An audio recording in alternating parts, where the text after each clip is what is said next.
কুয়েতে ৩,৫০০ প্রবাসী বহিষ্কার করা হয়েছে, কারণ তারা রেসিডেন্সি ও শ্রম আইন ভঙ্গ করেছে। কুয়েতের স্বরাষ্ট্র মন্ত্রণালয় জানিয়েছে, দেশে সমন্বিত নিরাপত্তা অভিযানের মাধ্যমে এই পদক্ষেপ নেওয়া হয়েছে।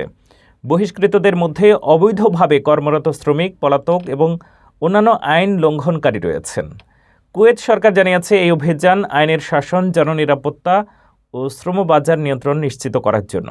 কর্মকর্তারা জানান, এই ধরনের বহিষ্কার অভিযান কুয়েতের বৃহত্তর কৌশলের অংশ, যা দেশের ইমিগ্রেশন আইন কঠোরভাবে প্রয়োগে সাহায্য করে।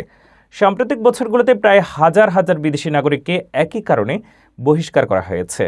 এই পদক্ষেপ প্রমাণ করে কুয়েত সরকার ইমিগ্রেশন ও শ্রম আইন প্রয়োগে দৃঢ় অবস্থানে রয়েছে এবং বিদেশি কর্মীদের ক্ষেত্রে কোনো ছাড় দেওয়া হবে না।